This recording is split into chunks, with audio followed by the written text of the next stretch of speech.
Pour cette édition traditionnelle défilé militaire du 20 janvier, il entre dans le cadre de la célébration de la fête de l'armée malienne. Revue des troupes, dépôt de gerbes de fleurs au monument du soldat inconnu, décoration de certains militaires, remise de chèques géants aux militaires engagés dans la défense de la patrie ont été quelques temps forts de ce défilé. La cérémonie était présidée par le chef suprême des armées. Vous nous suivez de toutes parts, bonjour et bienvenue à tous. Voilà, en image, le Mali célèbre donc le 62e anniversaire de la création de son armée, une célébration placée sous le signe de la cohésion au sein des FAMA avec comme résultat la montée en puissance. Aujourd'hui, c'est une armée en pleine reconstruction qui fait la fierté de sa population. Acquisition d'équipements militaires, recrutement massif suivi de la formation. Cela est à l'actif des autorités de la transition. Vous venez de le suivre sur nos différentes antennes, la célébration de la journée qui a été marquée par un imposant défilé militaire à la place du génie militaire sous la présidence du chef de l'État, chef suprême des armées, le chef de l'État qui fait un dépôt de gerbes de fleurs. Voilà, au monument du soldat inconnu, le colonel Assimi Goïta, chef suprême des armées, qui a présidé la cérémonie. Voilà la remise du chèque géant.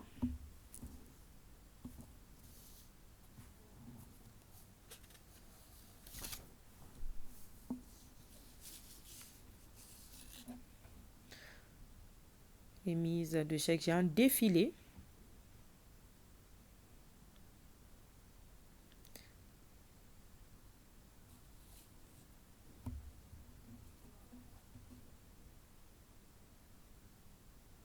Voilà, défilé. Troupes, armée de l'air, armée de terre.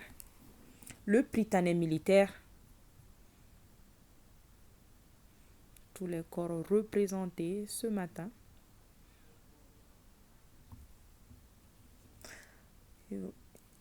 Et voilà, c'était ce matin. Vous allez entendre au cours de cette édition le président de la transition, le colonel Assimi Goïta. Suite donc de cette édition, la Grande Muette se dote de nouveaux appareils, un cadeau d'anniversaire du président de la transition à nos forces de défense, des appareils qui ont pour vocation d'appuyer les troupes. Ils permettront également à nos soldats d'étendre leur rayon de frappe. Reportage Nyanya Alou Traoré, Adaman Kamara et Tchédje Kamara. De nouveaux avions de combat, de défense aérienne, d'assaut et de reconnaissance pour nos forces armées. Vous avez là l'Albatros L-39, avion d'attaque léger conçu pour des missions de surveillance frontalière et de reconnaissance. Ici, le Mi-8, un hélicoptère de manœuvre tactique pouvant assurer le transport de troupes, d'évacuation sanitaire et de recherche-sauvetage. Et enfin, le Sukhoi 25, un avion de chasse polyvalent assurant des missions de bombardement, entre autres.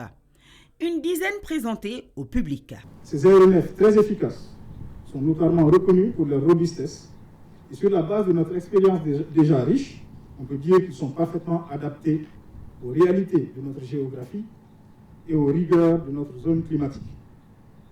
Ils viennent soulager l'utilisation intensive de l'équipement existant et permettront d'étoffer davantage le maillage territorial de l'armée de l'air. C'est devant un parterre d'officiers de haut rang et des amis du Mali que la remise symbolique des mains du président de la transition s'est faite. Un geste de haute portée en cette veille de 20 janvier, fête de l'armée malienne.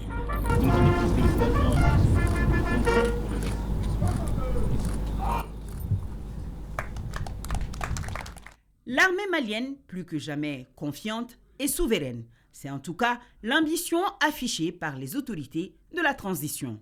Le triptyque si cher au chef de l'État fait son chemin et cette acquisition de taille constitue un des pans de sa parfaite illustration. Les forces de défense et de sécurité du Mali De nouveaux dégoûts et autonomes inspirent désormais le respect et présentent une image positive du Mali à tous les partenaires. N'en déplaise aux nostalgiques d'un ordre révolu qui voulait que cette vaillante armée reste confinée à un rôle d'éternel assisté. La défense nationale, c'est-à-dire la protection de la population et le maintien de la souveraineté, dictent les actions posées par les autorités de la transition. Aujourd'hui, au Mali, la peur a bien changé de camp. Ces ennemis, en perte de vitesse et traqués dans leur retranchement, jettent aujourd'hui leur dernière force dans la bataille, tant sur le plan militaire que sur le plan informationnel. Ils s'efforcent lâchement de déceler les points vulnérables et tentent d'exploiter le moindre relâchement de notre vigilance. À ce titre, les soubresauts des dernières semaines ressemblent aux gestes saccadés d'un animal terrassé, donnant des coups à l'aveuglette. C'est le signe que la stratégie adoptée il y a un an est une réussite. Une armée d'action efficace au combat pour honorer ses engagements. C'est cela le leitmotiv des FAMA, avec à leur tête le chef suprême des armées, le colonel Assimi Goïta. Un vibrant hommage lui a été rendu ainsi qu'au peuple malien par le ministre de la Défense et des anciens combattants. Soyez rassurés que l'ensemble du peuple malien de façon générale et singulièrement l'armée malienne continueront à fournir d'autres efforts. Les Maliens ont enfin compris que c'est l'armée malienne qu'il leur faut. Nous prions que Dieu permette de pérenniser l'esprit de ce sursaut extraordinaire que vous avez décidé d'immortaliser en consacrant le 14 janvier comme journée nationale de la souveraineté retrouvée. Permettez-moi enfin de remercier et de féliciter encore une fois les partenaires et amis du Mali qui sont restés fidèles, sincères et loyaux à ce brave peuple malien. Le public présent a pu apprécier des survols de démonstration des nouveaux appareils. Ensuite, le chef de l'État a procédé à la visite de quelques-uns des aéronefs posés sur le tarmac. Le colonel Assimi Goïta, visiblement intéressé, posait de multiples questions à l'officier présentateur. Une photo de famille avec les anciens pilotes de chasse a marqué la fin de la cérémonie. Voilà, retournons à la place d'armes du 34e régiment du génie militaire où s'est tenu l'imposant défilé ce matin. Notre reporter Mamari Kone a tendu son micro au chef suprême des armées. Je vous propose d'écouter son interview. Je tiens à rendre un vibrant hommage au président Modibo Keïta et tous ses compagnons d'élite qui ont été les vrais artisans de la création de l'armée malienne. Aussi souhaiter une bonne fête de l'armée à toutes les Maliennes et à tous les Maliens de l'intérieur comme de l'extérieur. Aujourd'hui, le souci principal du peuple malien est la restauration de la sécurité sur l'ensemble du territoire national. Et on a coutume de dire que la paix n'a pas de prix, mais elle a un coût. Merci au grand peuple pour tous ces sacrifices consentis qui nous ont permis aujourd'hui d'acheter tous ces matériels. Et nous ne faisons que les remercier davantage. Aussi saluer l'engagement des forces de défense et de sécurité qui sont engagées sur les théâtres d'opération depuis une dizaine d'années. Et la volonté de tout chef militaire est de ramener vivants tous ces hommes placés sous son autorité.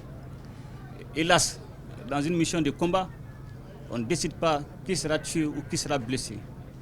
Et raison pour laquelle je m'incline devant la mémoire de tous ces vaillants soldats tombés sur les champs d'opération pour la défense de la patrie. Aussi, souhaiter bonne fête à tous nos partenaires ici présents. Et leur présence parmi nous témoigne à suffisance que le Mali n'est pas isolé et le Mali ne sera pas aussi isolée.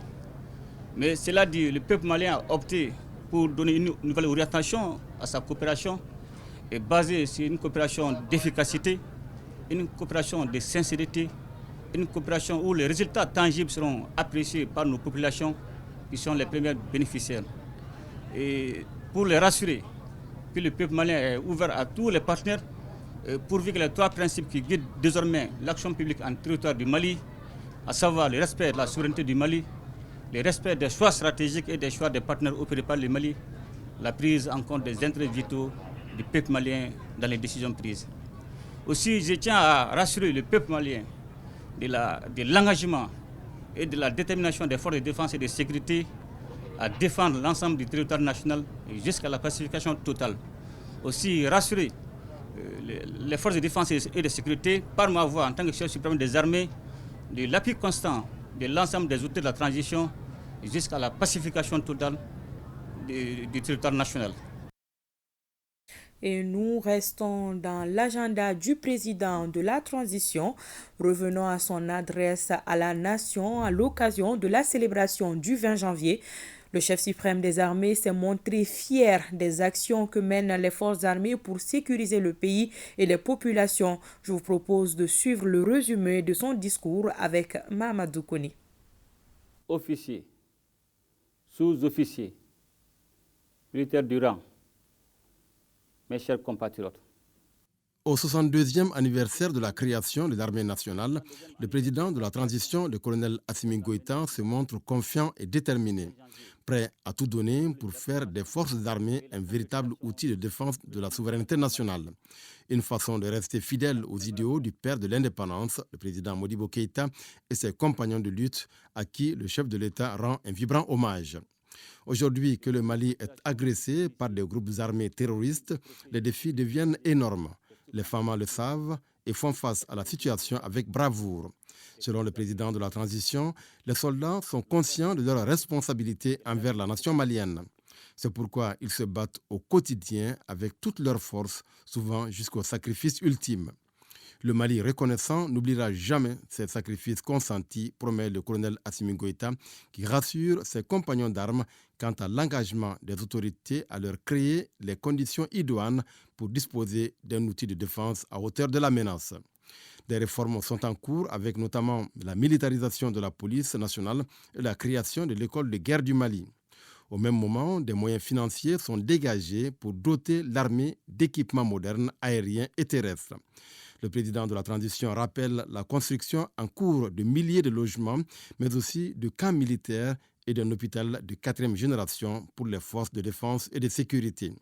Il se félicite de la diversification des liens de coopération avec d'autres pays, surtout sur le plan militaire. Le tout avec comme objectif de défendre le territoire national et la population. Occasion pour le colonel Goïta d'insister sur les 3 principes qui guident les autorités de la transition, à savoir le respect de la souveraineté du Mali, le respect des choix stratégiques et des choix de partenaires opérés par le Mali et la prise en compte des intérêts vitaux du peuple malien dans les décisions. Le président de la transition salue la mémoire de toutes les victimes militaires et civiles tombées pour la défense de la patrie et souhaite un prompt rétablissement aux blessés. Il exprime sa reconnaissance au peuple malien pour son accompagnement et invite tous les citoyens à jouer leur rôle dans la défense nationale. Qu'Allah bénisse le Mali et protège les Maliens. L'Alliance pour la refondation du Mali, AREMA, soutient et accompagne les populations de Sanankoroba, cercle de Kati, dans la célébration du 62e anniversaire de l'armée malienne. Une forte délégation de l'AREMA avec à sa tête son président Mohamed Ousmane Ag Mohamedoun s'est rendue dans la localité où les populations adhèrent et partagent la vision du président de la transition, le colonel Assimi Goïta, de refonder le Mali. On en sait plus avec Jules Sambou-Sissoko. Mobilisation populaire de toutes les sensibilités locales de Sanankoroba et Kati pour accueillir la délégation de l'AREMA, conduite par son président, Mohamed Ousmane Ag Mohamedoun. C'est à la faveur de la célébration du 70e anniversaire de l'armée malienne. Ici, les initiatives et actions s'inscrivent dans le cap fixé par le président de la transition, chef de l'État, pour la refondation du Mali. Ce qui me tient à cœur, c'est le soutien total à la vision des autorités de la transition pour bâtir le Mali. Les retraités constituent une ressource précieuse pour la nation. C'est par la voix des anciens combattants que s'expliquent tous les peuples qui ont soif de paix. Et c'est ensemble, chères populations, que l'on réussira. Donnons-nous la main pour le renforcement de la cohésion sociale et soutenir le gouvernement de la transition avec à sa tête le colonel Assimi Goïta dans leur mission de bâtir le nouveau Mali. La vaillante armée malienne, dans sa noble mission pour la défense de la patrie, mérite d'être magnifiée au quotidien, a indiqué le président de l'AREMA. Nous ne sommes pas trompés en disant aujourd'hui, il faut prendre le destin Mali entre nos mains pour sauver le Mali. Depuis que cela est fait aujourd'hui, avec des hommes à la tête desquels j'ai nommé le brave, l'imperturbable colonel Assimi Goïta, chef de l'État, président de la transition, aujourd'hui, ils nous ont apporté la preuve qu'effectivement, notre armée n'a jamais démérité. Aujourd'hui, nous sommes dans la souveraineté retrouvée.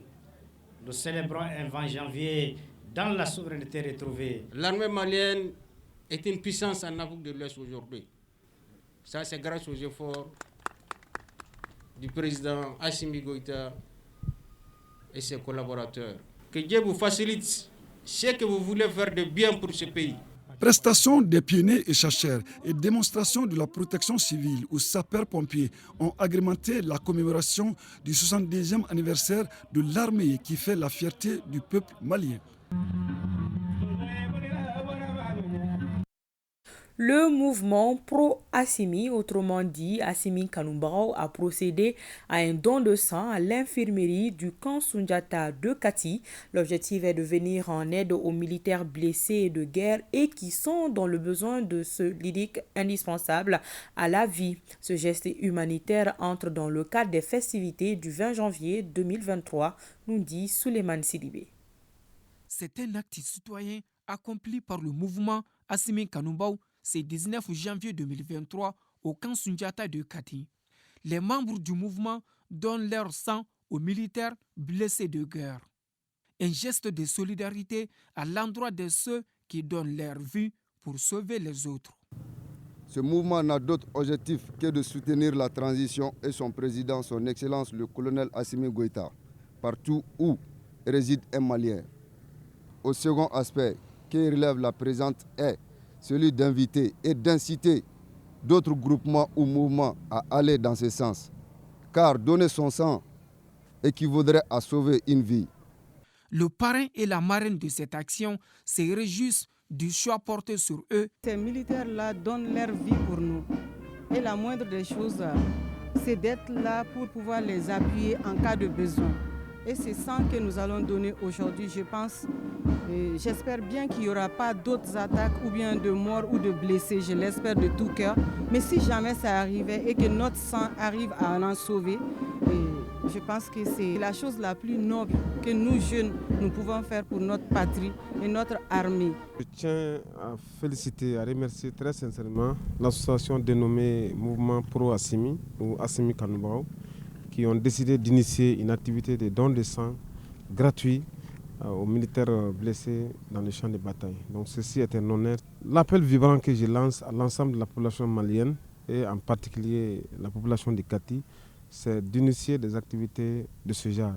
Au moment du départ de notre équipe de reportage, une trentaine de poches de sang étaient déjà mobilisées pour la cause et les initiateurs entendent mobiliser une centaine durant la journée. Le centre de formation Fridaus n'est pas resté en marge de la célébration du 20 janvier. Il a rendu un vibrant hommage aux forces armées de notre pays mercredi dernier. Deuxième du genre, cette commémoration témoigne du soutien du centre aux forces armées maliennes. Le cadre a également servi pour magnifier les 100 femmes dont la sortie de promotion a eu lieu le même jour. Les précisions de Bokari Koulibaly. Pour les 62 ans de l'armée malienne, les femmes de l'atelier Firdaus ont vibré au rythme des chants danses et démonstrations folkloriques.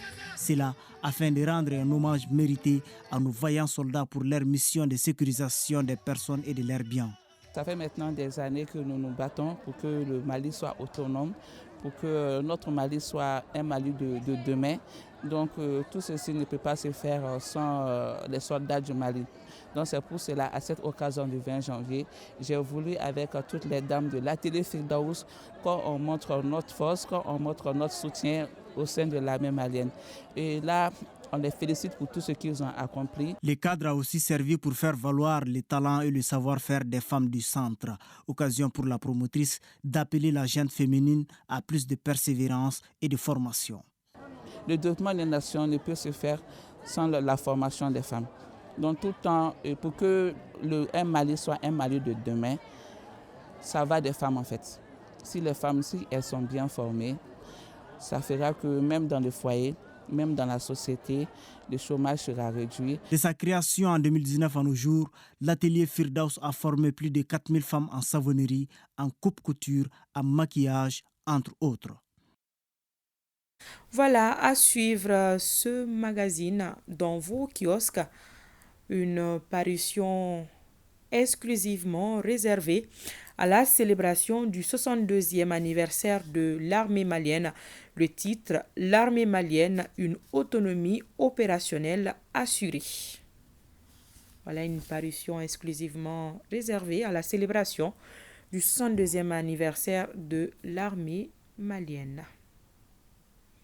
Voilà, c'est tout pour cette édition que j'ai eu le plaisir de présenter. Et l'ORTM vous propose ce soir une édition spéciale sur le 20 janvier. Merci, au revoir et à demain.